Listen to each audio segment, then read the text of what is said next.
हा संसार संसार जसा तव्हा चुल्यावर आधी हाताला चटके मग मिळते भाकर। अरे हा संसार संसार जसा कप बशीच घर बशी बसते जागेवर कप हिंडे दारोदार। आता सांगा याच्यात कप कोण आणि बशी कोण? हा तुम्ही मान्य करा ना, कोण कप कोण बशी? तुम्ही बशी आणि हे कपाचा दांडा मोडला।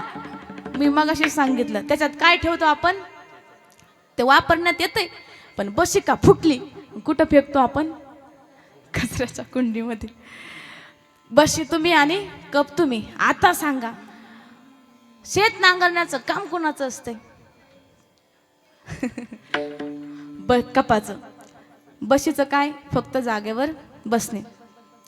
त्या ठिकाणी वावरामध्ये चिखल करण्याचं काम सुद्धा कपाचं, बशी जागेवर बसते। बरं रोप उपटण्यासाठी माणसं आणण्यासाठी कोण जातं? कप। बशी काय करते? जागेवर बसते। ते शेत मोठं होईपर्यंत त्याला धान्य येईपर्यंत सगळी राखण कोण करतं? त्याला खत पाणी बशी काय करते? म्हणजे मान्य करतात बरं का तुम्ही, हुशार आहेत तुम्ही जरा। हा बशी काय करते? जागेवर बसायचं काम करते। ते भात कापेपर्यंत ते बडवण्याचं काम सुद्धा कपाचं असतं, बशी जागेवर बसते। सगळे पोत्यात भरण्याचं काम कपाचं असतं, पोत्यात भरणं, ट्रक मध्ये भरणं, ते विकायला नेणं, सगळं काम कोणाचं असतं? कपाचं। बशी काय करते? आता सांगा 5 लाख रुपये तुमच्या हातामध्ये आले। किती? 5 लाख। पहिला फोन कोणाला असतो? हा पहिला फोन वशीला। अगं 5 लाख रुपये आले, सांग तुला काय आणू? ती म्हटली भाताचं तोंडही पाहिलं नाही आपण, कसं सांगावं बरं? आणाच तुम्हाला एखादा घड्याळ आणा, एखादा टी शर्ट आणा, मला नको काय? अगं घरची लक्ष्मी असतो, सांग तुला काय पाहिजे? ती म्हणती लईच आग्रह करते, आणा एखादा राणीहार। आता मी तर कधी पाहिला नाही बरं का तो राणीहार, पण आहे तो राणीहार। आणा एखादा राणीहार। मला सांगा तो राणीहार गळ्यात घातला तर तो जीवाला सुख देतोय का? हा देतय, पण तेवढ्या पुरतं। पण आयुष्यभरासाठी ते सुख नाहीये। पण देवाचं नाम जर मुखात घेतलं तर जीवाला समाधान सुद्धा भेटतंय आणि आयुष्याचा उद्धार सुद्धा करतंय। त्याचं नामस्मरण केलं पाहिजे, कारण ज्याच्यापासून सुखाची निर्मिती झाली त्याच्या जवळ तुम्ही सुख शोधा। आपुला तो एक देव करुणी घ्यावा, तेने विना जीवा सुख नोये। त्याच्या विना इतर जगामध्ये कुठे सुख भेटणार नाही आपल्याला। फक्त त्याच्या चरणाजवळ तुम्ही रस घ्या, त्याच्या चरणाचा आनंद घ्या, तुमच्या जीवनाचा उद्धार झाल्याशिवाय राहणार नाही। विठ्ठल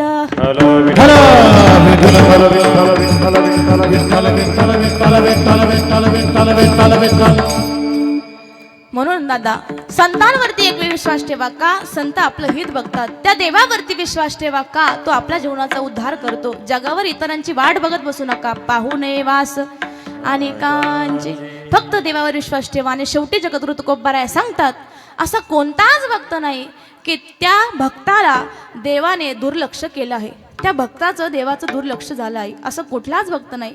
तू का म्हणे ऐसा कोण उपेक्षिला, नाही ऐकेला ऐसा कोणी। तुकोबाराय सांगतात असा कोणताच भक्त नाही की त्या भक्ताकडे माझ्या देवाने दुर्लक्ष केले। अरे मुंगीला सुद्धा तो भुका ठेवत नाही, मुंगीची सुद्धा काळजी घेणारा तो भगवान परमात्मा आहे, मग आपण तर माणूस आहोत। मुंगीला सुद्धा त्या ठिकाणी भगवान परमात्मा उपाशी ठेवत नाही, तर आपल्याला सुद्धा कसा उपाशी ठेवेन? फक्त त्याची सेवा करा, कारण नरदेह एवढा अनमोल आहे। कारण पशु काय पाप पुण्य जाणीती आणि उत्तम मध्यम भोग भोगिती। त्यांना ज्ञान नाही या ठिकाणी, पण मानवाच्या देहातच एवढं ज्ञान आहे। देवाचं नामस्मरण जीवनामध्ये महत्वाचं आहे, त्याचं चिंतन आपण केलं पाहिजे। मगाशी सांगितलं की तो एवढा उदार आहे, तुम्ही जर त्याला 1 पट मागितलं तो माझं 10 पट तो देऊन टाकेन, पण तो अगोदर घेतोय दादा, त्याला देण्याचं सुद्धा त्या ठिकाणी आपण कार्य केलं पाहिजे। जर सप्ताह आपल्या गावात होत असेल तर तुम्ही जर 1 रुपया 10 रुपये जर तुमच्या जीवनामध्ये तुम्ही कमवत असताना 1 रुपया देवाच्या नावाचा काढून ठेवा, 100 कमवत असेल तर 10 काढून ठेवा, 1000 कमवत असेल तर 100 काढा, पण त्याच्यासाठी काढून ठेवा. कारण तुम्ही जे इथं देतात ना ते तुम्हाला देवाच्या दरबारामध्ये कामी पडणार आहे. देवाच्या दरबारामध्ये ते आपल्याला वाचवणार आहे. म्हणून आपण त्या ठिकाणी देत चला. एक उदाहरण आहे, फार गोड उदाहरण आहे. एक साधू महात्मे एका गावामध्ये यायचे. तिथे ठरलेली असायची त्यांची. आणि साधू महात्मे आले की सगळे गाव पायघड्या घालून बसायचं. त्या गंध अक्षता फुलं सगळं काही त्या साधू महात्म्याला व्हायचे. आणि प्रत्येकांच्या मनामध्ये भाव असतो की संतांचे चरण आपल्या घराला लागावे. प्रत्येकाची इच्छा असते. त्यावेळेस ते सगळेजण म्हणतात, बाबा आमच्या घराला चला, तुमचे पाय आमच्या घराला लागू द्या. महात्मे म्हणतात, जो कोणी माझ्या 2 प्रश्नांची खरी उत्तरं देईन मी त्याच्या घरी येईन. तरुणांची रांग लागली. पहिल्या तरुणाला विचारलं, बाबा तुमचं वय काय? त्यांनी सांगितलं, 25 वर्षाचं माझं वय आहे. साधूला खोटं बोलायचं नाही म्हणून सगळेजण खरं बोलायला लागले. आणि कलियुगामध्ये 2 गोष्टी माणसाने कधीच कोणाला सांगू नये. एक तर गोष्ट सांगूच नाही, आपल्याकडे पैसा किती हे कधीच कोणाला सांगू नये कलियुगाच्या काळात. पण साधूला खोटं बोलायचं नाही म्हणून सगळे खरं बोलायला लागले. 25 वर्षाचं माझं वय आहे, प्रॉपर्टी 2 लाखापर्यंत माझी प्रॉपर्टी. असं बऱ्याच जणांना विचारलं. आणि शेवटी गावचा सावकार समोर आला. सावकाराला विचारलं, सावकार वय काय तुमचं? होता सावकार 50 वर्षाचा, पण सांगितलं 20 वर्षाचं माझं वय आहे. सगळं गाव सावकाराला बोलायला लागलं, काय सावकार साधूला खोटं बोलता? अहो खोटं बोलणं किती पाप आहे तुम्हाला माहित नाही का?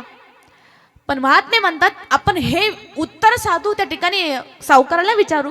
का उत्तर दिलं तुम्ही? असं विचारलं. सावकार अहो धडधडीत 50 वर्षाचं वय तुमचं दिसतंय, तरी सुद्धा तुम्ही सांगितलं फक्त 30 वर्षाचं माझं वय आहे, 30 वर्षाचं माझं वय आहे, 20 वर्षाचं माझं वय आहे, असं का उत्तर दिलं?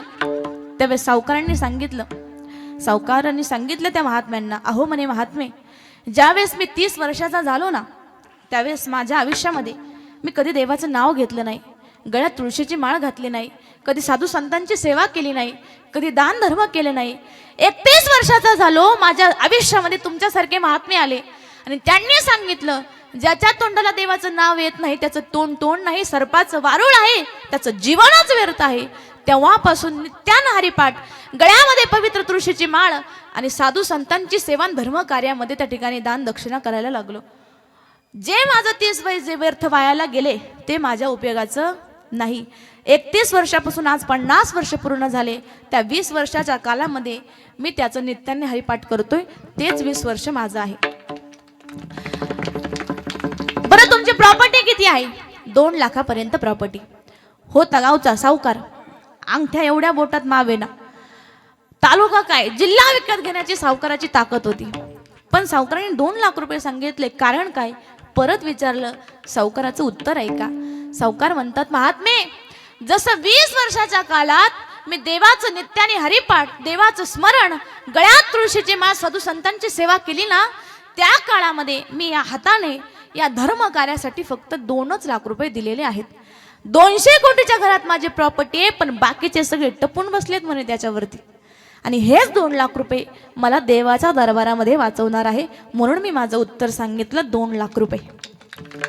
सगळ्यांना पटलं.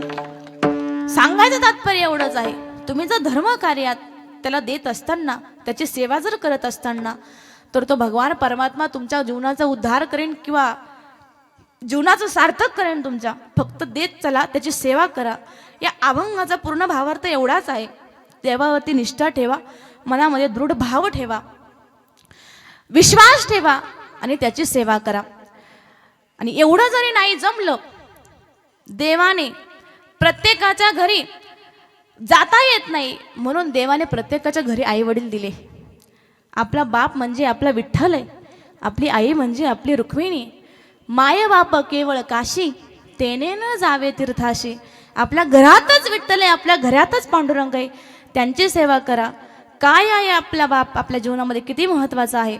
बाप म्हणजे आपल्या डोळ्यातलं तेज आहे, बाप म्हणजे आपल्या जिभेवरची धार आहे, बाप म्हणजे आपल्या कानांचा चाणक्षपणा आहे, बाप म्हणजे आपल्या पाठीचा ताठकणा आहे.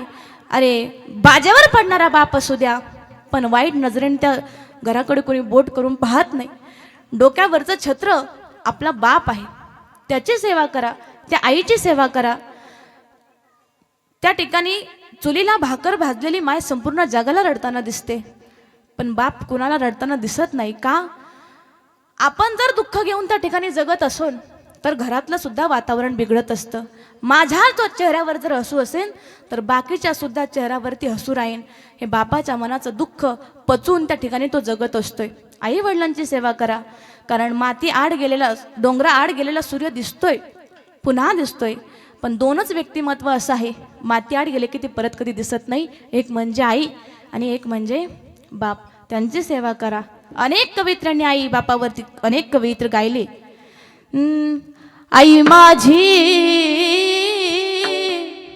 मायेचा सागर,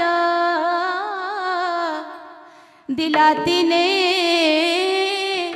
जीवना आकार. आई वडील माझे थोर, काय सांगू त्यांचे उपकार. जीवनाच्या वाटेवरती किती असतो त्यांचा आधार. आई माझी मायेचा सागर,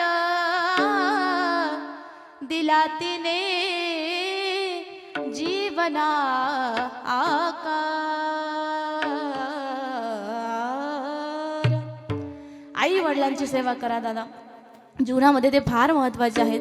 त्यांची सेवा करा. एकदा का निघून गेले मग मागं रडण्यामध्ये काहीच अर्थ नाही. त्यांची सेवा केली पाहिजे.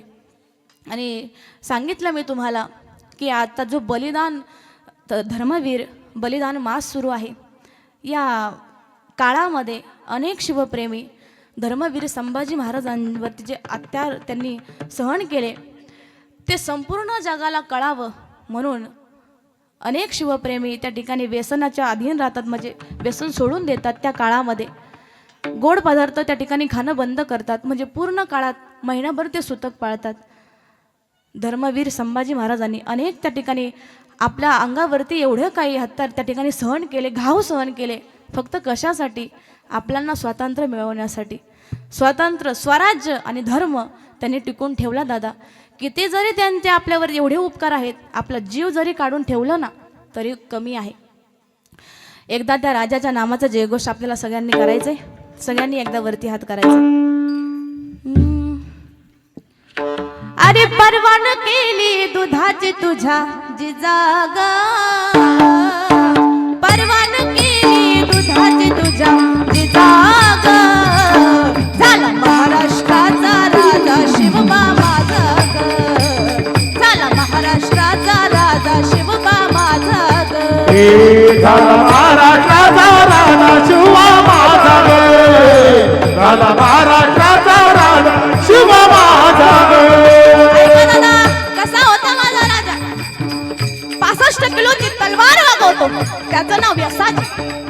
2000 सैन्यांसोबत एकटा खिंड लढतो, त्याचं नाव बाजी. अरे हात तुटला तरी लढत राहतो, त्याचं नाव तानाजी.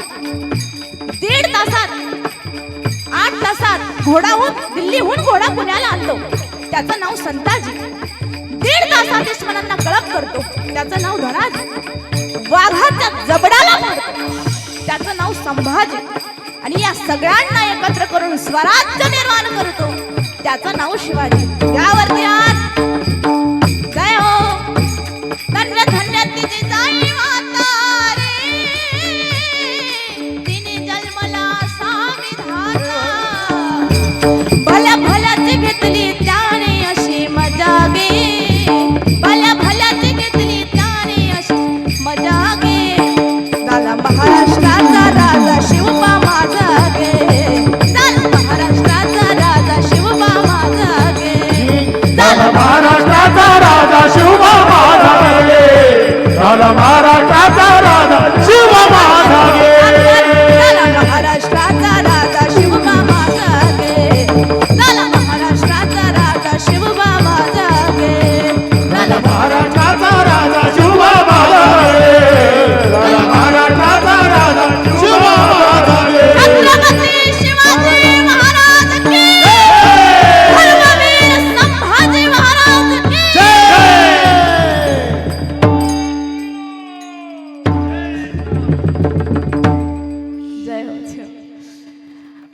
कसा राजा. अरे स्वराज्य राजांनी निर्माण केलं. धर्मवीर संभाजी महाराजांनी स्वराज्य टिकून ठेवलं. कशाच्या जीवावर, कशाच्या ताकदीवर.